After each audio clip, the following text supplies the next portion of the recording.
Hello students, welcome to our YouTube channel that is Tinsa Classes।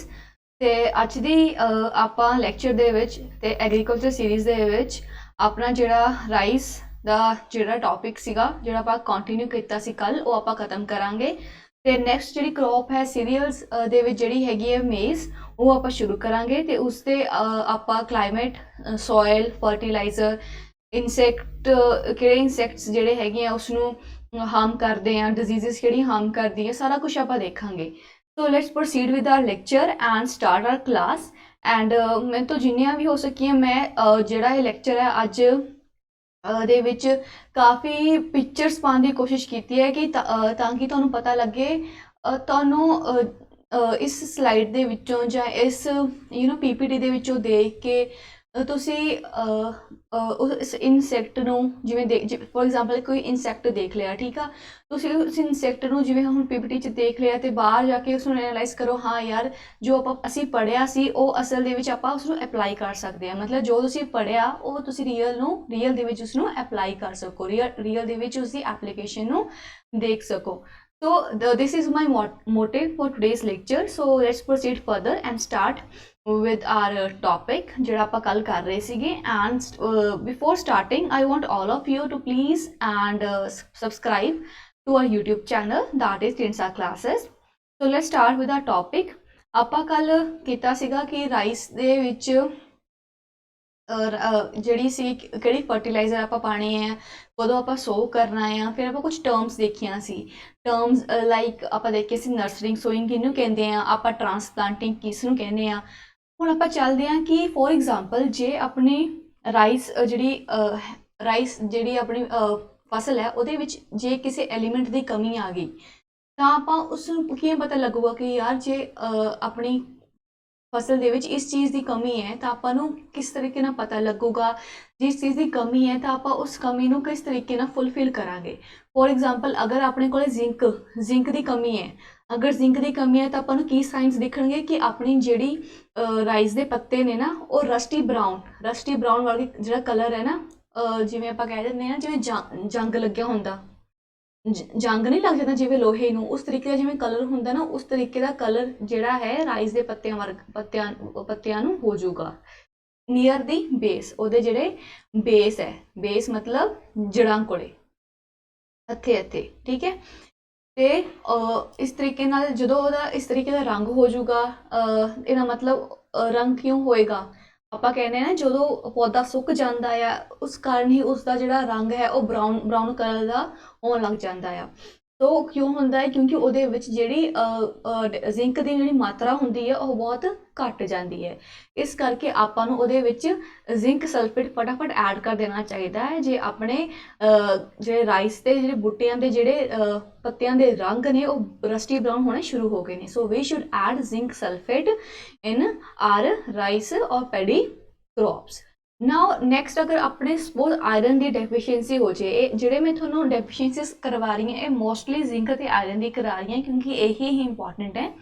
ਸੋ ਜੇ ਆਪਣੀ iron ਦੀ deficiency ਹੋ ਜੇ, iron ਦੀ deficiency ਦਾ ਮਤਲਬ ਜੇ ਆਪਣੇ ਪਲਾਂਟਸ ਦੇ ਵਿੱਚ ਆਪਾਂ ਨੂੰ ਕਲੋਰੋਸਿਸ ਦਿਖਣ ਲੱਗ ਜੇ। ਕਲੋਰੋਸਿਸ ਦਾ ਇੱਥੇ ਮੈਂ ਤੁਹਾਨੂੰ ਮਤਲਬ ਇਹ ਹੈ ਕਿ ਆਪਣੇ ਪੱਤੇ ਜਿਹੜੇ ਹੈ ਉਹ ਯੈਲੋ ਕਲਰ ਦੇ ਹੋਣ ਲੱਗ ਜਾਣ। ਵੈਸੇ ਤਾਂ ਆਪਾਂ ਦੇਖਦੇ ਹਾਂ ਨਾ ਮੁੰਜੀ ਆਪਣੀ ਹਰੇ ਰੰਗ ਦੀ ਹੁੰਦੀ ਹੈ, ਜਦੋਂ ਆਪਣੇ ਜਿਹੜੇ ਰਾਈਸ ਦੇ ਪੱਤੇ ਹੈ ਉਹ ਯੈਲੋ ਰੰਗ ਦੇ ਹੋ ਜਾਣ। ਯੈਲੋ ਰੰਗ ਦੇ ਕਿਉਂ ਹੁੰਦੇ ਹੈ, ਕਿਉਂਕਿ ਉਹਨਾਂ ਦੇ ਵਿੱਚ ਕਲੋਰੋਫਿਲ ਨਹੀਂ ਹੁੰਦਾ। ਇਹ ਸਾਇੰਸ ਦੇ ਸਟੂਡੈਂਟਸ ਨੂੰ ਪਤਾ ਹੋਏਗਾ ਨਾ ਕਲੋਰੋਫਿਲ ਕੀ ਚੀਜ਼ ਹੁੰਦੀ ਹੈ, ਰਾਈਟ।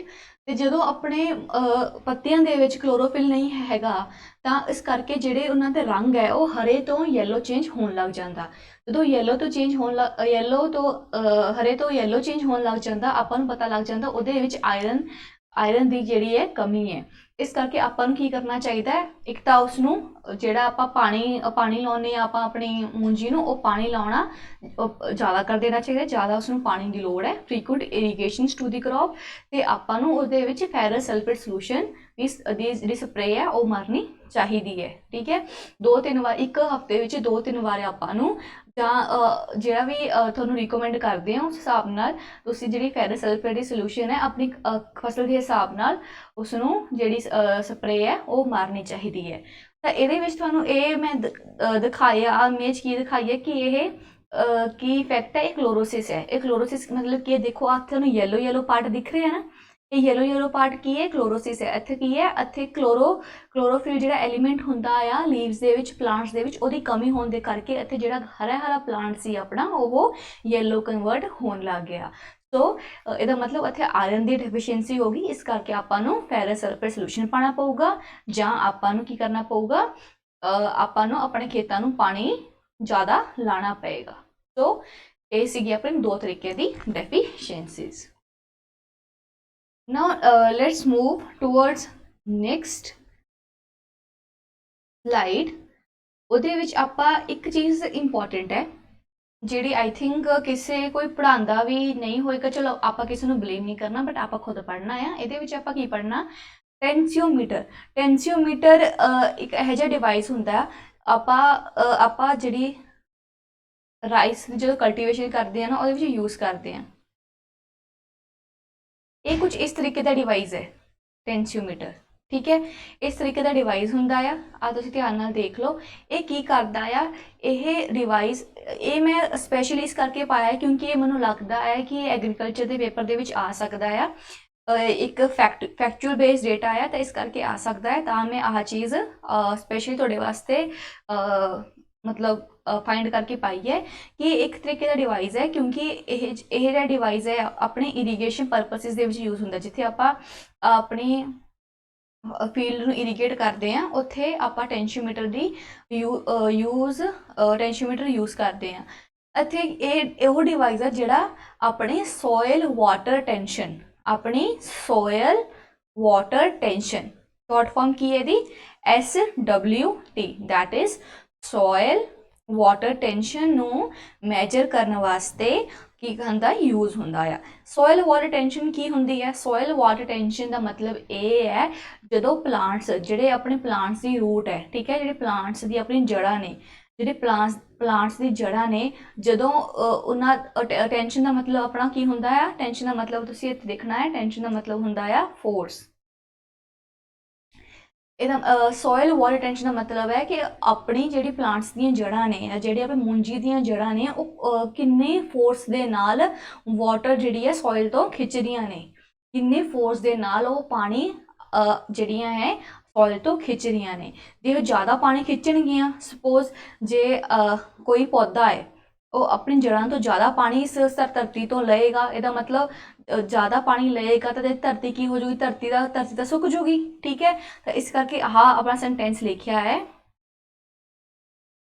कि जिन्नी द हायर दी टेंशन, जिन्नी ज़्यादा टेंशन होएगी, मतलब जिन्ना ज़्यादा फोर्स होएगा उन्नी ही ज़्यादा सॉइल की हो जाएगी, ड्राई हो जाएगी। तो एक तरीके का डिवाइस है जिहड़े आपां जिथे आपां फील्ड्स नूं इरीगेट करते हैं उत्थे आपां ये वाला डिवाइस यूज़ करते हैं। तो यह डिवाइस आपां राइस की कल्टीवेशन च भी यूज़ करते हैं। सो ये तुसीं याद रखना है, यह एग्जामिनर पा सकता है। तो डिवाइस कुछ इस तरीके का हुंदा है, ठीक है। तो जिवें इत्थे देखिए ना कि वाटर दे लेवल नूं मैजर करेगा कि हाँ हुण मतलब इहदा बेसिकली जे आपां अपनी कह सकते देसी भाषा च कह दईए कि आपां ये देख सकते हैं इस डिवाइस नाल कि हाँ हुण अपने खेतां नूं बस इन्नी पानी की लोड़ है जां होर पानी की लोड़ है कि नहीं, जां आपां होर अपने खेतां नूं पानी देना चाहिए कि नहीं पानी देना चाहिए। तुसीं इस तरीके नाल इसनूं समझ सकते हो। ओके, तो let's move towards the next topic जिहड़ा है उहदे विच आपां देखांगे किस किस तरीके दे जिहड़े वीड मतलब जिहड़े हुंदे आ आपां इन्हां नूं कहने आ अनवांटेड प्लांट्स। ਜਿਹੜੇ पौधे ਜਿਹੜੇ ਹੈਗੇ ਆ ਆਪਾਂ ਨੂੰ ਲੋੜ ਨਹੀਂ ਹੁੰਦੀ ਪਰ ਤਾਂ ਵੀ ਉਹ ਆਪਣੀ ਫਸਲ ਦੇ ਨਾਲ ਉਗ ਜਾਂਦੇ ਆ। ਜੇ ਇਹ ਪਲਾਂਟਸ ਜ਼ਿਆਦਾ ਉਗ ਜਾਣ ਆਪਣੀ ਫਸਲ ਦੇ ਨਾਲ ਤਾਂ ਕੀ ਕਰਦੇ ਆ, ਆਪਣੀ ਫਸਲ ਨੂੰ ਵੀ ਖਰਾਬ ਕਰਦੇ ਆ, ਪਤਾ ਨਾ ਤੁਹਾਨੂੰ। ਤੇ ਕਈ ਵਾਰੀ ਕੀ ਹੁੰਦਾ ਆ ਜਿਹੜੇ ਆਪਣੇ ਜੇ ਆਪਾਂ ਕੀ ਕਰਦੇ ਆ, ਜੇ ਜ਼ਿਆਦਾ ਉਗ ਜਾਣ ਜਾਂ ਆਪਣੀ ਫਸਲ ਕੋਲੇ ਜ਼ਿਆਦਾ ਉਗ ਜਾਂਦੇ ਆ ਵਾਲੇ ਵੀਰਸ ਤਾਂ ਆਪਾਂ ਕੀ ਕਰਦੇ ਆ, ਹੱਥਾਂ ਨਾਲ ਪੁੱਟਣਾ ਸ਼ੁਰੂ ਕਰ ਦਿੰਦੇ ਆ, ਇਹਨਾਂ ਨੂੰ ਕਰਦੇ ਆ ਨਾ ਕਈ ਵਾਰੀ ਇਹਨਾਂ ਨੂੰ। तो इस करके जे ये ज़्यादा हो जाते हैं तो इन्हों ये अपनी फसल नूं खराब कर सकते हैं। तो इस करके जेडे जदों आपां राइस की खेती करते हैं तो उदों जेडे मेजर जेडे अपने वीड्स ने वो दो तरीके के वीड्स ने, एक नाम है उहदा स्वैंक, तो इहदा साइंटिफिक नाम लिखिया होया है एक्नीक्लोआ क्लोनम, एक्नीक्लोआ क्लोनम, ओके। ते सैकेंड इहदा जिहड़ा वीड है वो है मोथास, that is Cyperus rotundus. Okay, इसनूं नट ग्रास भी कह दिंदे कई बारी। ਤੁਹਾਨੂੰ ਜੇ ਔਖਾ ਲੱਗ ਰਿਹਾ ਵੈਸੇ ਇਦਾਂ ਕਰੋ, ਤੁਸੀਂ ਸਾਇੰਟਿਫਿਕ ਨੇਮ ਨਾ ਯਾਦ ਕਰੋ, ਸਿਰਫ ਇਹ ਯਾਦ ਕਰ ਲਓ ਕਿ ਕਿਹੜੇ ਕਿਹੜੇ ਵੀਡ ਨੇ, ਦੈਟ ਇਜ਼ ਸਵੈਂਗ ਐਂਡ ਮੋਟਰਸ, ਰਾਈਟ। ਹੁਣ ਆ ਜਿਹੜਾ ਫਸਟ ਇਮੇਜ ਹੈ ਇਹ ਹੈ ਸਵੈਂਕ ਦੀ। ਆ ਜਿਹੜੀ ਤੁਸੀਂ ਇਮੇਜ ਦੇਖੋਗੇ ਹੁਣ ਤੁਸੀਂ ਆਪਣੀ ਆਪਣੀ ਹੁਣ ਮੁੰਜੀ ਲੱਗੂਗੀ ਨਾ। ਹੁਣ ਆਪਾਂ ਹਾਰਵੈਸਟ ਕਰ ਲਾਂਗੇ ਆਪਾਂ ਵੀਟ ਆਪਣੀ, ਤਾਂ ਮੁੰਜੀ ਲੱਗੂਗੀ। ਉਸ ਤੋਂ ਬਾਅਦ ਧਿਆਨ ਨਾਲ ਦੇਖਣਾ ਕਿ ਜਿਹੜੇ ਇਸ ਤਰੀਕੇ ਦੇ ਪਲਾਂਟਸ ਨੇ ਇਹਨਾਂ ਨੂੰ ਆਪਾਂ ਸਵੈਂਕ ਕਹਾਂਗੇ, ठीक है। वीड ਜਿਹੜੇ ਲੱਗਣਗੇ ਤੇ ਇਸ ਤਰੀਕੇ ਦੇ ਜਿਹੜੇ ਹੋਣਗੇ ਉਹਨੂੰ ਆਪਾਂ ਮੋਠਾਸ ਕਵਾਂਗੇ, ਰਾਈਟ। ਤਾਂ ਇਹ ਚੀਜ਼ਾਂ ਆਬਜ਼ਰਵ ਕਰੋਗੇ ਨਾ, ਆਪਣੇ ਕੋਲ ਆਬਜ਼ਰਵ ਕਰੋਗੇ, ਤੁਹਾਨੂੰ ਇਹ ਚੀਜ਼ਾਂ ਜ਼ਿਆਦਾ ਅੱਛੇ ਤਰੀਕੇ ਨਾਲ ਯਾਦ ਹੋਣਗੀਆਂ ਤੇ ਤੁਹਾਨੂੰ ਜ਼ਿਆਦਾ ਨਾ ਇਸ ਸਬਜੈਕਟ ਦੇ ਵਿੱਚ ਇੰਟਰਸਟ ਆਊਗਾ, ਕਿਉਂਕਿ ਇਸ ਸਬਜੈਕਟ ਦੇ ਵਿੱਚ ਕੁਝ ਮਤਲਬ ਕਾਫੀ ਵਰਡਸ ਇਸ ਤਰੀਕੇ ਦੇ ਆਉਣਗੇ ਜਿਹੜੇ ਆਪਾਂ ਨੂੰ ਬਾਏ ਹਾਰਟ ਮਤਲਬ ਲਰਨ ਕਰਨੇ ਪੈਣਗੇ। ਇਸ ਕਰਕੇ ਮੈਂ ਨਹੀਂ ਚਾਹੁੰਦੀ ਕਿ ਆਪਾਂ ਸਾਰੇ ਜਾਣੇ ਰੱਟਾ ਲਾਈਏ, ਮੈਂ ਚਾਹੁੰਦੀ ਆਪਾਂ ਸਾਰੇ ਜਾਣੇ ਨਾ ਇਸ ਸਬਜੈਕਟ ਨੂੰ ਕਨਸੈਪਚੁਅਲੀ ਸਮਝੀਏ, ਇਸ ਸਬਜੈਕਟ ਨੂੰ ਆਪਾਂ ਆਪਣੇ ਜਿਹੜੇ ਵਾਤਾਵਰਨ ਦੇ ਨਾਲ ਰਿਲੇਟ ਕਰਕੇ ਸਮਝੀਏ, ਕਿਉਂਕਿ ਆਪਾਂ ਸਾਰੇ ਜਿਹੜੇ ਜਵਾਕ ਜਿਹੜੇ ਆਏ ਆ ਵਾ ਮੋਸਟਲੀ ਕਿਸਾਨਾਂ ਦੇ ਘਰ ਤੋਂ ਆਏ ਆ, ਤਾਂ ਆਪਾਂ ਨੂੰ ਹਰ ਇੱਕ ਚੀਜ਼ ਬਾਰੇ ਪਤਾ ਹੋਣਾ ਚਾਹੀਦਾ ਆ। ਚਲੋ ਟੌਪਿਕ ਵੱਲ ਮੂਵ ਕਰਦੇ ਹਾਂ। ਇਹਦੇ ਵਿੱਚ ਜਿਹੜੇ ਆਪਾਂ ਹਰਬੀਸਾਈਡ ਇਹਨਾਂ ਨੂੰ ਖਤਮ ਕਰਨ ਵਾਸਤੇ ਜਿਹੜੀ ਆਪਾਂ ਹਰਬੀਸਾਈਡ ਯੂਜ਼ ਕਰਦੇ ਆ ਉਹ ਹੈਗੇ ਆ ਮੈਸ਼ੇਟ, ਐਰੋਜ਼ਿਨ, ਰੀਫਿਟ, ਸਾਥੀ, ਟੌਪਸਟਰ। ਇਹਦੇ ਵਿੱਚ ਤੁਸੀਂ ਕੀ ਕਰੋ, ਦੋ ਯਾਦ ਕਰ ਲਓ, ਜ਼ਰੂਰੀ ਨਹੀਂ ਕਿ ਸਾਰੇ ਯਾਦ ਕਰਨੇ ਆ। ਇਹਦੇ ਵਿੱਚ ਪਤਾ ਕੀ ਕਿਹੜੇ ਯਾਦ ਕਰ ਲਓ, ਜਿਵੇਂ ਮੈਂ ਇਮੇਜਿਸ ਜਿਹੜੀਆਂ ਪਾਈਆਂ ਹੋਈਆਂ, ਇੱਕ ਸਾਥੀ ਯਾਦ ਕਰ ਲਓ, ਇੱਕ ਟੌਪਸਟਰ। ਹੁਣ ਤੁਹਾਡੇ ਘਰ ਜੇ ਆ ਹਰਬੀਸਾਈਡ ਆਉਂਦੇ ਹੋਏਗੇ ਨਾ, ਹੁਣ ਧਿਆਨ ਨਾਲ ਦੇਖਿਓ ਇਹਨਾਂ ਨੂੰ ਕਿਹੜੇ ਕਿਹੜੇ ਆਉਣਗੇ, ਹੁਣ ਜ਼ਿਆਦਾ ਇੰਟਰਸਟ ਆਊਗਾ ਤੁਹਾਨੂੰ। ਇਸ ਕਰਕੇ ਮੈਂ ਇਮੇਜਿਸ ਨਾਲ ਨਾਲ ਪਾਈਆਂ ਹੋਈਆਂ ਨੇ, ਦੈਟ ਇਜ਼ ਵਾਈ ਕਿ ਤੁਹਾਨੂੰ ਇਸ ਟੌਪਿਕ ਦੇ ਵਿੱਚ ਜ਼ਿਆਦਾ ਤੋਂ ਜ਼ਿਆਦਾ ਇੰਟਰਸਟ ਆਵੇ। ਇਹ ਆਪਾਂ ਰੱਟਾ ਨਹੀਂ ਲਾਉਣਾ, ਆਪਾਂ ਸਮਝਣਾ ਆ। ਓਕੇ, ਸੋ ਇਹ ਸਾਥੀ ਹਰਬੀਸਾਈਡ ਹੈ, ਇਹ ਟੌਪਸਟਰ ਹਰਬੀਸਾਈਡ ਹੈ। ਨੈਕਸਟ ਜਿਹੜਾ ਹੈ ਹਾਰਵੈਸਟਿੰਗ ਤੇ ਥ੍ਰੈਸ਼ਿੰਗ। ਇਹਦੇ ਵਿੱਚ ਮੈਂ ਪਹਿਲਾਂ ਡੈਫੀਨੇਸ਼ਨਸ ਪਾਈਆਂ। ਹਾਰਵੈਸਟਿੰਗ ਤੇ ਥ੍ਰੈਸ਼ਿੰਗ ਦੇ ਵਿੱਚ ਡਿਫਰੈਂਸ ਕੀ ਹੁੰਦਾ ਹੈ। ਹਾਰਵੈਸਟਿੰਗ ਦਾ ਮਤਲਬ ਇਹ ਹੈ ਕਿ ਜਦੋਂ ਆਪਣੀ ਫਸਲ ਪੱਕ ਜਾਂਦੀ ਹੈ ਉਦੋਂ ਆਪਾਂ ਕੀ ਕਰਦੇ ਹਾਂ, ਕੰਪੈਨ ਦੇ ਨਾਲ ਆਪਾਂ ਆਪਣੀ ਫਸਲ ਵੱਢ ਦਿੰਦੇ ਹਾਂ। ਤਾਂ ਮਤਲਬ ਇਹਨੂੰ ਇੰਗਲਿਸ਼ ਦੇ ਵਿੱਚ ਆਪਾਂ ਪੂਰੀ ਡੈਫੀਨੇਸ਼ਨ ਦੇ ਰਾਹੀਂ ਸਮਝਦੇ ਹਾਂ। ਇਹਨੂੰ ਕਹਿੰਦੇ ਹਾਂ ਆਪਾਂ it is the process of gathering of ripe crop. Ripe ਮਤਲਬ ਪੱਕੀ ਹੋਈ ਜਿਹੜੀ ਕ੍ਰੌਪ ਹੈ ਉਸਨੂੰ ਫੀਲਡਸ ਦੇ ਵਿੱਚੋਂ ਆਪਾਂ ਕੀ ਕਰਦੇ ਹਾਂ, ਇਕੱਠਾ ਕਰਕੇ ਰੱਖਦੇ ਹਾਂ ਨਾ। ਜਿਵੇਂ ਹੁਣ ਕਣਕਾਂ ਨੇ, ਹੁਣ ਜਿਹੜੀ ਪੱਕੀ ਹੋਈ ਕਣਕ ਹੈ ਆਪਾਂ ਹੁਣ ਕੰਪੈਨਾਂ ਦੇ ਨਾਲ ਉਸਨੂੰ ਕੀ ਕਰਾਂਗੇ, ਗੈਦਰ ਕਰਕੇ ਆਪਣੇ ਫੀਲਡਸ ਦੇ ਵਿੱਚੋਂ ਸਾਈਡ ਤੇ ਰੱਖ ਦਾਂਗੇ। ਥ੍ਰੈਸ਼ਿੰਗ ਕੀ ਹੈ, ਹੁਣ ਥ੍ਰੈਸ਼ਿੰਗ ਕੀ ਹੋਏਗੀ, ਜਿਵੇਂ ਆਹ ਕੀ ਕਰ ਰਹੀ ਲੇਡੀਜ਼ ਕੀ ਕਰ ਰਹੀਆਂ ਨੇ, ਇਹ ਜੋੜ ਕੇ ਕਣਕਾਂ ਨੂੰ ਜਿਹੜੇ ਆਪਾਂ ਕਣਕ ਫੀਲਡ ਤੋਂ ਲੈ ਕੇ ਆਏ ਆ ਉਹਨੂੰ ਜੋੜ ਦੀ ਮਾਰ ਰਹੀਆਂ ਨੇ, ਤਾਂ ਕਿ ਜਿਹੜੇ ਇਹਨਾਂ ਦੇ ਵਿੱਚ ਦਾਣੇ ਨੇ ਨਾ ਉਹ ਨਿਕਲ ਜਾਣ, ਸੈਪਰੇਟ ਹੋ ਜਾਣ। ਜਿਹੜੇ ਇਹਨਾਂ ਦੇ ਵਿੱਚੋਂ ਦਾਣੇ ਨੇ ਉਹ ਸੈਪਰੇਟ ਹੋ ਜਾਣ, ਮਤਲਬ ਕਿ ਗ੍ਰੇਨ ਨੂੰ ਉਸਦੇ ਕ੍ਰੌਪ ਤੋਂ ਸੈਪਰੇਟ ਕਰਨ ਦਾ ਪ੍ਰੋਸੈਸ ਜਿਹੜਾ ਹੁੰਦਾ ਆ ਉਹਨੂੰ ਆਪਾਂ ਕੀ ਕਹਿੰਦੇ ਆ, ਥ੍ਰੈਸ਼ਿੰਗ। ਸੋ ਇਹ ਆਪਣੀ ਹਾਰਵੈਸਟਿੰਗ ਹੈ, ਇਹ ਆਪਣੀ ਥ੍ਰੈਸ਼ਿੰਗ ਹੈ। ਹੁਣ ਆਈਏ ਆਪਾਂ ਚੱਲੀਏ ਕਿ ਜਿਹੜਾ ਆਪਾਂ ਹਾਰਵੈਸਟਿੰਗ ਤੇ ਥ੍ਰੈਸ਼ਿੰਗ ਕਦੋਂ ਕਰਦੇ ਆ ਰਾਈਸ ਦੀ। ਤੁਹਾਨੂੰ ਪਹਿਲਾਂ ਵੀ ਦੱਸਿਆ ਗਿਆ ਆ ਕਿ ਹਾਰਵੈਸਟਿੰਗ ਤੇ ਥ੍ਰੈਸ਼ਿੰਗ ਆਪਾਂ ਰਾਈਸ ਦੀ ਕਰਦੇ ਆ ਅਕਤੂਬਰ ਨਵੰਬਰ ਦੇ ਮਹੀਨੇ ਦੇ ਵਿੱਚ, ਰਾਈਟ। ਤੇ ਆਪਾਂ ਹਾਰਵੈਸਟਿੰਗ ਤੇ ਥ੍ਰੈਸ਼ਿੰਗ ਰਾਈਸ ਦੀ ਉਦੋਂ ਕਰਨੀ ਹੈ ਜਦੋਂ ਆਪਣੀ ਜਿਹੜੀ ਰਾਈਸ ਹੈ ਉਹ 80 ਤੋਂ 85% ਤੱਕ ਜਦੋਂ ਯੈਲੋ ਹੋ ਜਾਂਦੀ ਹੈ, ਠੀਕ ਹੈ। ਜਦ 80 ਤੋਂ 85% ਤੱਕ ਜਦੋਂ ਉਹ ਯੈਲੋ ਦਿਖਣੀ ਸ਼ੁਰੂ ਹੋ ਜੇ ਨਾ ਆਪਣੀ ਮੁੰਜੀ, ਉਦੋਂ ਆਪਾਂ ਉਸ ਨੂੰ ਹਾਰਵੈਸਟ ਕਰ ਸਕਦੇ ਹਾਂ। ਜਦੋਂ ਆਪਣੀ ਹਾਰਵੈਸਟ ਹੋ ਗਈ ਪੂਰੀ ਤਾਂ ਉਸਨੂੰ ਆਪਾਂ 12% ਮੋਇਸਚਰ ਤੇ ਸਟੋਰ ਕਰਨਾ ਹੈ। ਜਿਹੜੇ ਆਪਾਂ ਗ੍ਰੇਨਰੀਆਂ 'ਚ ਇਹਨੂੰ ਸਟੋਰ ਕਰਦੇ ਹਾਂ ਤਾਂ ਉਹਨਾਂ ਦਾ ਮੋਇਸਚਰ ਜਿਹੜਾ ਹੈ 12% ਹੋਣਾ ਚਾਹੀਦਾ ਆ। ਜੇ ਤੋਂ ਘੱਟ ਹੋਇਆ ਜਾਂ ਘੱਟ ਹੋਇਆ ਤਾਂ ਇਹ ਕੀ ਹੋ ਜਾਣਗੀਆਂ, ਖਰਾਬ ਵੀ ਹੋ ਸਕਦੀਆਂ ਨੇ। ਸੋ ਇਸ ਕਰਕੇ ਮੋਇਸਚਰ ਲੈਵਲ ਵੀ ਜਿਹੜਾ ਹੁੰਦਾ ਆ ਉਹ ਵੀ ਮੇਨਟੇਨ ਕਰਕੇ ਰੱਖਣਾ ਪੈਂਦਾ ਆ। ਸੋ ਇਹ ਸੀਗਾ ਹਾਰਵੈਸਟਿੰਗ ਤੇ ਥ੍ਰੈਸ਼ਿੰਗ ਬਾਰੇ। ਹੁਣ ਦੇਖਾਂਗੇ ਕਿਹੜੇ ਕਿਹੜੇ ਇਨਸੈਕਟ ਤੇ ਕਿਹੜੇ ਕਿਹੜੇ ਜਿਹੜੇ ਡਿਜ਼ੀਜ਼ਸ ਨੇ ਜਿਹੜੇ ਰਾਈਸ ਦੇ ਜਿਹੜੇ ਕ੍ਰੌਪ ਦੇ ਰਿਲੇਟਡ ਨੇ।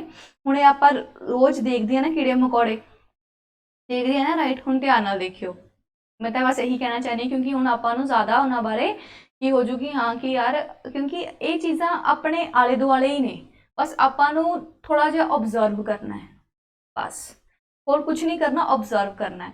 ਕਿਉਂਕਿ ਐਗਰੀਕਲਚਰ ਕੀ ਹੈ, ਐਗਰੀਕਲਚਰ ਇਹ ਤਾਂ ਆਪਣਾ ਕੀ ਹੈ, ਪ੍ਰਾਇਮਰੀ ਐਕਟੀਵਿਟੀ ਹੈ ਜੇ ਆਪਾਂ ਕਹਿ ਦਿੰਦੇ ਆ ਨਾ ਇਨ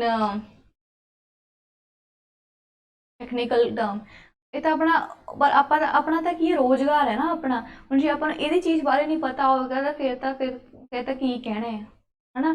ਤੇ ਆਹ ਚੀਜ਼ ਤੁਹਾਨੂੰ ਪਤਾ ਹੋਣੀ ਚਾਹੀਦੀ ਹੈ ਨਾ। ਇਹ ਤਾਂ ਰੋਜ਼ ਦੇਖਦੇ ਹਾਂ ਆਪਾਂ ਚੀਜ਼ ਬਾਰੇ। ਸੋ ਮੇਰਾ ਮੋਟਿਵ ਇਹ ਹੈ ਕਿ ਤੁਹਾਨੂੰ ਜਿਹੜੀ ਚੀਜ਼ ਤੁਹਾਡੇ ਆਲੇ ਦੁਆਲੇ ਹੋ ਰਹੀ ਹੈ ਤੁਸੀਂ ਉਸਨੂੰ ਪਹਿਚਾਨੋ ਕਿ ਹਾਂ ਯਾਰ ਕਿ ਆਹ ਵਾਲੀ ਚੀਜ਼ ਸਾਡੇ ਆਲੇ ਦੁਆਲੇ ਹੋ ਰਹੀ ਹੈ, ਕਿ ਆਹ ਚੀਜ਼ ਦਾ ਮਤਲਬ ਇਹ ਹੈ, ਆਹ ਚੀਜ਼ ਦਾ ਮਤਲਬ ਇਹ ਹੈ। ਮਤਲਬ ਆਪਾਂ ਥੋੜਾ ਜਿਹਾ ਐਕਟਿਵ ਰਹਿਣਾ ਹੈ, ਦੈਟਸ ਇਟ। ਤਾਂ ਕਿ ਤੁਹਾਨੂੰ ਆਹ ਸਬਜੈਕਟ ਦੇ ਵਿੱਚ ਰੱਟਾ ਲਾਉਣ ਦੀ ਲੋੜ ਨਾ ਪਵੇ ਨਾ। ਇਹਦੇ ਵਿੱਚ ਜਿਹੜੇ ਇਨਸੈਕਟ ਜਿਹੜੇ ਪੈਸਟ ਹੈ, ਜਿਹੜੇ ਆਪਾਂ ਆਪਣੇ ਕਹਿ ਦਿੰਦੇ ਹਾਂ ਆਪਾਂ ਜੋ ਪੈਸਟ ਜਿਹੜੇ ਹੈਗੇ ਆ ਆਪਣੇ ਰਾਈਸ ਦੀ ਫਸਲ ਨੂੰ ਖਰਾਬ ਕਰਦੇ ਆ, ਉਹ ਕਿਹੜੇ ਕਿਹੜੇ ਨੇ? ਇੱਕ ਤਾਂ ਸਟੈਮ ਬੋਰਰ, ਇਹ ਹੈ ਸਟੈਮ ਬੋਰਰ ਆਪਣਾ, ਇਹਨੂੰ ਕਹਿੰਦੇ ਆਪਾਂ ਸਟੈਮ ਬੋਰਰ। ਦੂਜਾ ਹੈ ਰਾਈਸ ਹਿਸਪਾ, ਦੂਜਾ ਕੀ ਹੈ? ਰਾਈਸ ਹਿਸਪਾ, ਇਹ ਹੈ ਰਾਈਸ ਹਿਸਪਾ। ਤੁਹਾਨੂੰ ਸਾਰੇ ਤਾਂ ਨਹੀਂ ਮਿਲਣਗੇ, ਇੱਕ ਅੱਧਾ ਤਾਂ ਮਿਲੇਗਾ ਨਾ। ਇਹ ਦਿਮਾਗ ਦੇ ਵਿੱਚ ਗੱਲ ਚੱਲ ਰਹੀ ਹੈ। ਤੁਹਾਨੂੰ ਸਾਰੇ ਜੇ ਨਹੀਂ ਮਿਲਣਗੇ, ਘੱਟ ਤੋਂ ਘੱਟ ਤੁਹਾਨੂੰ ਇੱਕ ਜਾਂ ਅੱਧਾ ਤਾਂ ਇਨਸੈਕਟ ਮਿਲੇਗਾ। ਉਸ ਕਰਕੇ ਤੁਹਾਨੂੰ ਐ ਲੱਗੂਗਾ ਕਿ ਹਾਂ ਜਿਹੜੇ ਅਸੀਂ YouTube ਤੇ ਲੈਕਚਰ ਦੇਖਿਆ ਉਹਦਾ ਸਾਨੂੰ 1 ਜਾਂ 2% ਫਾਇਦਾ ਤਾਂ ਹੋਇਆ ਹੈ ਨਾ, ਕੁਛ ਤੁਹਾਨੂੰ ਨੌਲੇਜ ਤਾਂ ਮਿਲੀ ਹੈ ਨਾ ਉਸ ਵਾਸਤੇ। ਨਾਓ ਜਿਹੜਾ ਅਗਲਾ ਹੈਗਾ insect, that is leaf folder. ਇਹਦੇ ਲੀਫ ਫੋਲਡ ਹੋ ਜਾਂਦੇ ਆ, ਠੀਕ ਹੈ, ਤਾਂ ਇਹਨੂੰ ਕਹਿੰਦੇ leaf folder. So this insect is called as leaf folder। ਇਹ ਜਿੰਨੇ ਵੀ ਇਨਸੈਕਟ ਨੇ ਇਹ ਸਾਰੇ ਰਾਈਸ ਦੀ ਕ੍ਰੌਪ ਨੂੰ ਕੀ ਕਰਦੇ ਆ? ਡੈਮੇਜ ਕਰਦੇ ਆ। ਨੈਕਸਟ ਇਜ਼ ਜਿਹੜੀ ਕਈਆਂ ਡਿਜ਼ੀਜ਼ਿਸ ਹੈ ਜਿਹੜੀਆਂ ਰਾਈਸ ਨੂੰ ਲੱਗਦੀਆਂ ਨੇ। ਸਭ ਤੋਂ ਪਹਿਲਾਂ ਹੈ ਬਲਾਸਟ। ਬਲਾਸਟ ਦੇ ਵਿੱਚ ਰਾਈਸ ਦੇ ਜਿਹੜੇ ਕ੍ਰੌਪ ਦੀ ਜਿਹੜੀ ਬੂਟੇ ਦੀ ਹਾਲਤ ਹੈ ਉਹ ਇਹੋ ਜਿਹੀ ਹੋ ਜਾਂਦੀ ਹੈ, ਤਾਂ ਪੂਰੀ ਦੀ ਪੂਰੀ ਜਿਹੜੀ ਫਸਲ ਹੈ ਉਹ ਖਰਾਬ ਹੋ ਸਕਦੀ ਹੈ। ਸੋ ਇਹ ਰਾਈਸ ਇਹਨੂੰ ਕਹਿੰਦੇ ਆਪਾਂ ਬਲਾਸਟ। ਤੁਹਾਨੂੰ ਮੈਂ ਇਮੇजेस ਤਾਂ ਹੀ ਪਾਈਆਂ ਨੇ ਕਿ ਤਾਂ ਕਿ ਤੁਹਾਨੂੰ ਪਤਾ ਲੱਗੇ, ਰਾਈਟ। ਕਿਉਂਕਿ ਇਹ ਕੋਈ ਨਹੀਂ ਕਰਦਾ ਇਨਾ effort, but I am doing so ਕਿ ਆਪਾਂ ਨੂੰ ਹਰ ਇੱਕ ਚੀਜ਼ ਸਮਝ ਆਵੇ। ਓਕੇ, ਫੁੱਟ ਰੋਟ ਮਤਲਬ ਇਹ ਕਿਸੇ ਫੰਗਸ ਡਿਜ਼ੀਜ਼ ਹੈ, ਠੀਕ ਹੈ, ਫੰਗਸ ਡਿਜ਼ੀਜ਼ ਹੈ।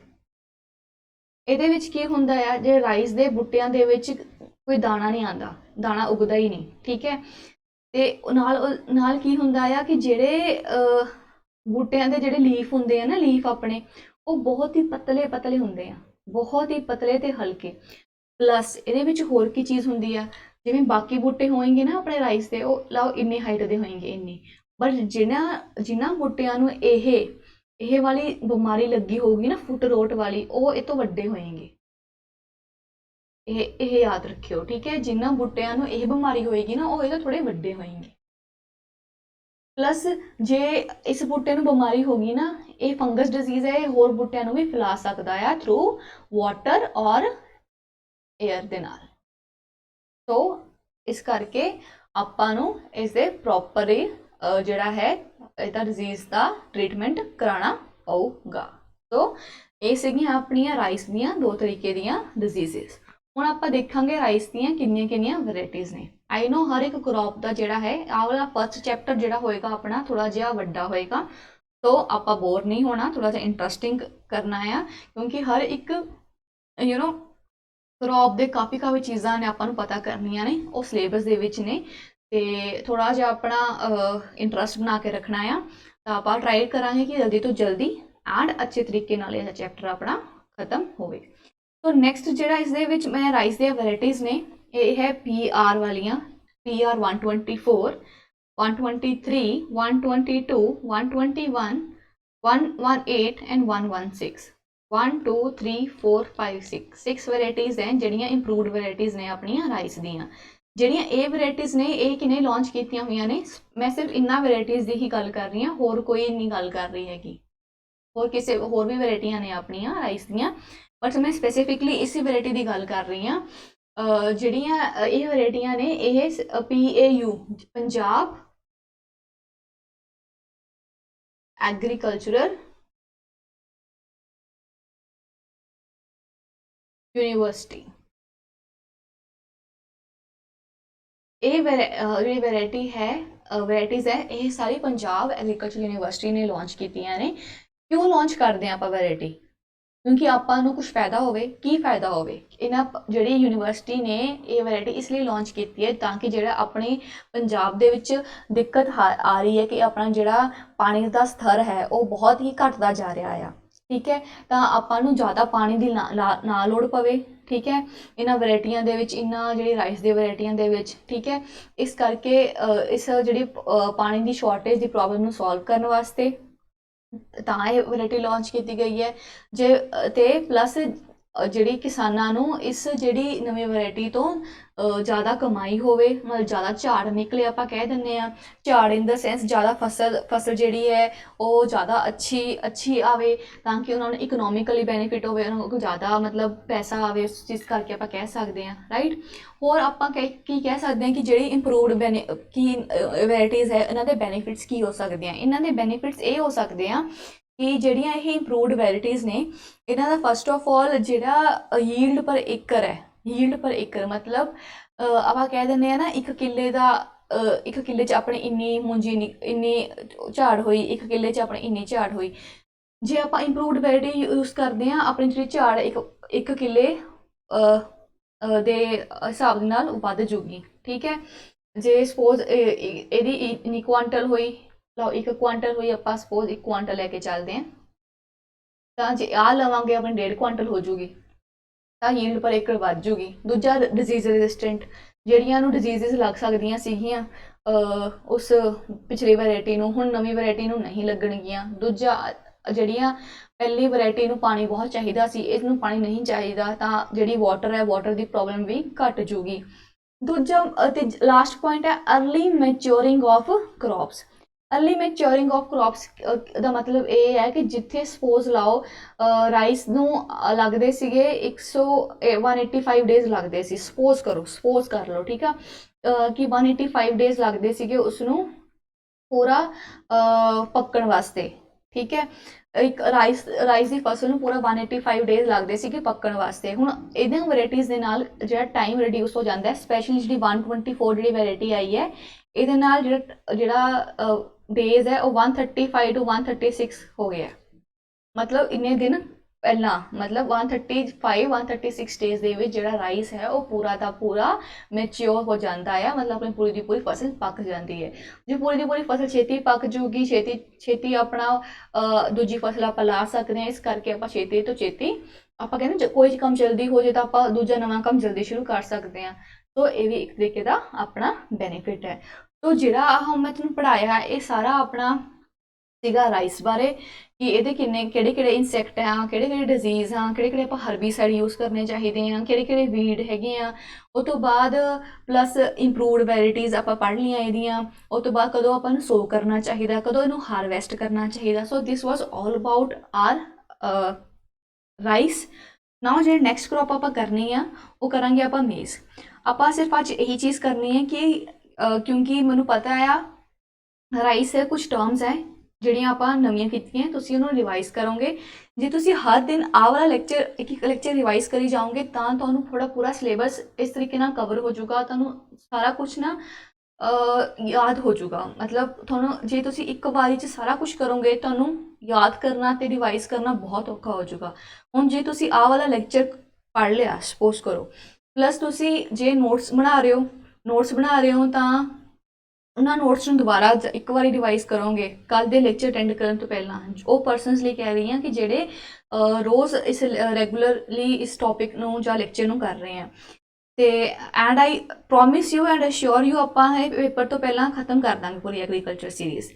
ਤੇ ਮੈਂ ਕੰਟੀਨਿਊ ਕਰ ਰਹੀ ਹਾਂ ਕਿ ਹਾਂ ਜਿਹੜੇ ਬੱਚੇ ਕਰ ਰਹੇ ਹੈ ਜਿਹੜੇ ਬੱਚੇ ਨੋਟਸ ਵੀ ਬਣਾ ਰਹੇ ਆ ਨਾਲ ਦੇ ਨਾਲ, ਉਹ ਕੀ ਕਰ ਰਹੇ ਹੈ ਕਿ ਜਿਹੜੇ ਅਗਲੇ ਲੈਕਚਰ ਕਰਨ ਤੋਂ ਪਹਿਲਾਂ ਫਟਾਫਟ ਉਹ ਕੱਲ੍ਹ ਦਾ ਲੈਕਚਰ ਰਿਵਾਈਜ਼ ਕਰ ਲੈਣ, ਉਹਨਾਂ ਨੂੰ ਬਹੁਤ ਹੀ ਜ਼ਿਆਦਾ ਆਸਾਨੀ ਰਹੇਗੀ ਪੇਪਰ ਅਟੈਂਪਟ ਕਰਨ ਦੇ ਵਿੱਚ ਵੀ।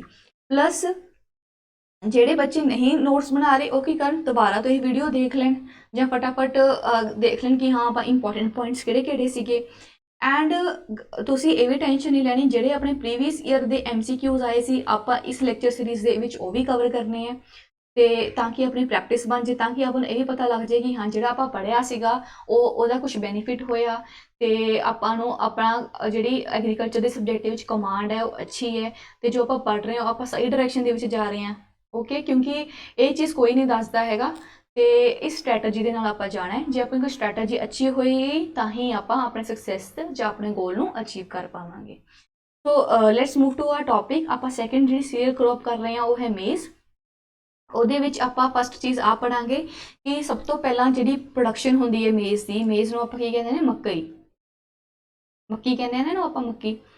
ਤੇ ਉਹ ਫਸਟ ਜਿਹੜਾ ਫਸਟ ਨੰਬਰ ਤੇ ਹੈਗਾ ਉਹ ਆਪਣਾ America, that is United States of America. World ਦੇ ਵਿੱਚ ਇੰਡੀਆ ਦੇ ਵਿੱਚ ਸਭ ਤੋਂ ਜ਼ਿਆਦਾ ਜਿਹੜੀ ਪ੍ਰੋਡਕਸ਼ਨ ਹੁੰਦੀ ਹੈ ਉਹ ਹੁੰਦੀ ਹੈ ਆਂਧਰਾ ਪ੍ਰਦੇਸ਼ 'ਚ ਹੁੰਦੀ ਹੈ, ਸਭ ਤੋਂ ਜ਼ਿਆਦਾ ਕਿੱਥੇ ਹੁੰਦੀ ਹੈ, ਆਂਧਰਾ ਪ੍ਰਦੇਸ਼ ਦੇ ਵਿੱਚ। ਤੇ ਹੁਣ ਆਪਾਂ ਆਈਏ ਪੰਜਾਬ ਦੇ ਵਿੱਚ। ਪੰਜਾਬ ਦੇ ਵਿੱਚ ਆਪਾਂ ਇਹ ਯਾਦ ਰੱਖਣਾ ਹੈ 1 ਏਕੜ ਦੇ ਵਿੱਚ 15 ਕੁਆਂਟਲ ਮਕਈ ਨਿਕਲਦੀ ਹੈ। 1 ਏਕੜ ਦੇ ਵਿੱਚ 15 ਕੁਆਂਟਲ ਮਕਈ ਨਿਕਲਦੀ ਹੈ। ਓਕੇ, ਪੰਜਾਬ ਦੇ ਵਿੱਚ 1 ਏਕੜ ਦੇ ਵਿੱਚ 15 ਕੁਆਂਟਲ ਮਕਈ ਨਿਕਲਦੀ ਹੈ। ਹੁਣ ਇਹ ਹੁਣ ਆਪਾਂ ਨੂੰ ਮਕਈ ਜੇ ਬੀਜਣੀ ਹੈ ਉਹਦੇ ਵਾਸਤੇ ਆਪਾਂ ਨੂੰ ਕਿਸ ਤਰੀਕੇ ਦਾ ਕਲਾਈਮੇਟ ਚਾਹੀਦਾ ਆ, ਕਿਸ ਤਰੀਕੇ ਦੀ ਸੋਇਲ ਚਾਹੀਦੀ ਹੈ।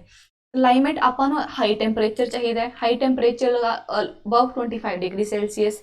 ਹਿਊਮਿਡਿਟੀ ਜਿਹੜੀ ਹੈ ਆਪਾਂ ਨੂੰ ਰਾਈਸ ਦੇ ਵਿੱਚ ਹਾਈ ਚਾਹੀਦੀ ਸੀ ਨਾ, ਬਟ ਇਹਦੇ ਵਿੱਚ ਆਪਾਂ ਨੂੰ ਜਿਹੜੀ ਹਿਊਮਿਡਿਟੀ ਹੈ ਨਾ ਉਹ ਚਾਹੀਦੀ ਹੈ, ਲੋ ਚਾਹੀਦੀ ਹੈ। ਹਿਊਮਿਡਿਟੀ ਲੋ ਚਾਹੀਦੀ ਹੈ। ਰੇਨਫਾਲ ਜਿਹੜੀ ਹੈ ਇਹਦੇ ਵਿੱਚ ਆਪਾਂ ਨੂੰ 50 ਤੋਂ 75 ਸੈਂਟੀਮੀਟਰ ਤੱਕ ਚਾਹੀਦੀ ਹੈ ਤੇ ਪੰਜਾਬ ਦੇ ਵਿੱਚ ਇੰਨੀ ਰੇਨਫਾਲ ਆਪਾਂ ਨੂੰ ਮਿਲ ਜਾਂਦੀ ਹੈ। ਸੋ ਇਸ ਕਰਕੇ ਆਪਾਂ ਪੰਜਾਬ ਦੇ ਵਿੱਚ ਮਕਈ ਬੀਜ ਸਕਦੇ ਹਾਂ। So rainfall between 50 to 75 centimetre. Next is soil. ਕਿ ਸੋਇਲ ਹੈ ਆਪਾਂ ਲੋਮੀ ਸੋਇਲ ਜਾਂ ਕਲੇਲੀ ਸੋਇਲ ਜਿਹੜੀਆਂ ਹੁੰਦੀਆਂ ਨੇ ਉਹ ਆਪਾਂ ਕਰ ਸਕਦੇ ਹਾਂ। ਨਾਓ ਇੱਕ ਕੁਐਸਚਨ ਮੈਂ ਸਭ ਤੋਂ ਪੁੱਛਣਾ ਚਾਹੁੰਦੀ ਹਾਂ, ਜੇ ਤੁਸੀਂ ਚਾਹੁੰਦੇ ਹੋ ਕਿ ਥੋੜਾ ਤੁਹਾਨੂੰ ਇੰਟਰੋਡਕਸ਼ਨ ਮਿਲ ਜਾਏ ਵਾਟ ਆਰ ਟਾਈਪਸ ਆਫ ਸੋਇਲਸ, ਇਹ ਇੱਕ ਚੈਪਟਰ ਹੈ 3rd ਜਾਂ 4th ਚੈਪਟਰ ਆਪਾਂ ਕਰਾਂਗੇ। ਕਿਉਂਕਿ ਜੇ ਕਿਸੇ ਬੱਚੇ ਨੂੰ ਸਮਝ ਨਹੀਂ ਆ ਰਿਹਾ ਲੋਮੀ ਸੋਇਲਸ ਕੀ ਹੁੰਦੀਆਂ, ਕਲੇ ਸੋਇਲਸ ਕੀ ਹੁੰਦੀਆਂ, ਸੈਂਡੀ ਸੋਇਲਸ ਕੀ ਹੈ, ਤਾਂ ਉਹਨਾਂ ਵਾਸਤੇ ਥੋੜਾ ਜਿਹਾ ਆਪਾਂ ਇੰਟਰੋਡਕਸ਼ਨ ਕਰ ਸਕਦੇ ਹਾਂ। ਅਗਰ ਨਹੀਂ ਹੈ, ਕਿਉਂਕਿ ਆਪਾਂ ਇਹ ਅਗਲੇ ਚੈਪਟਰ ਦੇ ਵਿੱਚ ਜਾਂ 3rd 4th ਚੈਪਟਰ ਆਏਗਾ ਉਹਦੇ ਵਿੱਚ ਆਪਾਂ ਡਿਟੇਲ ਡਿਸਕਸ ਕਰਾਂਗੇ। ਸੋ ਅੱਜ ਦੇ ਲੈਕਚਰ ਵਾਸਤੇ ਇੰਨਾ ਹੀ। ਨੈਕਸਟ ਜਿਹੜਾ ਲੈਕਚਰ ਹੋਏਗਾ ਕੱਲ ਵਾਲਾ ਉਹਦੇ ਵਿੱਚ ਆਪਾਂ ਮੇਜ਼ ਜਿਹੜਾ ਆਹ ਵਾਲਾ ਕ੍ਰੌਪ ਹੈ ਇਹ ਸਾਰੀ ਦੇ ਸਾਰਾ ਕੰਪਲੀਟ ਕਰਕੇ ਪਲੱਸ ਜਿਹੜੀ ਬਾਸਮਤੀ ਰਾਈਸ, ਇੱਕ ਹੋਰ ਟੌਪਿਕ ਹੈ ਆਪਣਾ, ਰਾਈਸ ਹੋ ਗਿਆ, ਬਾਸਮਤੀ ਰਾਈਸ ਇੱਕ ਛੋਟਾ ਜਿਹਾ ਟੌਪਿਕ ਹੈ ਉਹ ਵੀ ਕੰਪਲੀਟ ਕਰ ਦੇਣਾ। ਤੇ ਨੈਕਸਟ ਵੀਕ ਆਪਾਂ ਪ੍ਰੋਬੈਬਲੀ ਰੱਬੀ ਕ੍ਰੌਪਸ ਤੱਕ ਖਤਮ ਕਰ ਦਾਂਗੇ। तो फर्स्ट चैप्टर अपना नेक्स्ट वीक तक कंप्लीट हो जाऊगा। बाकी ਜਿਹੜੇ ਚੈਪਟਰਸ ਨੇ ਅੱਗੇ ਉਹ ਇੰਨੇ ਲੈਂਥੀ ਨਹੀਂ ਹੈ। ਜਿਹੜਾ ਆਹ ਵਾਲਾ ਚੈਪਟਰ ਹੈ ਇਟ ਵਾਸ ਬਹੁਤ ਜਿਹੜਾ ਵੱਡਾ ਹੈ। ਬਾਕੀ ਜਿਹੜੇ ਚੈਪਟਰਸ ਆ ਇੰਨੇ ਵੱਡੇ ਨਹੀਂ ਹੈ। ਆਪਾਂ ਸਾਰਾ ਸਿਲੇਬਸ ਕੰਪਲੀਟ ਕਰ ਦਾਂਗੇ, ਇਹਦੀ ਗਰੰਟੀ ਅਸੀਂ ਲੈਣੇ ਆ। So all the best ਜਿਹੜੇ prepare ਕਰ ਰਹੇ for the Patwari exam, and this was all about today's lecture, and thank you and have a nice day.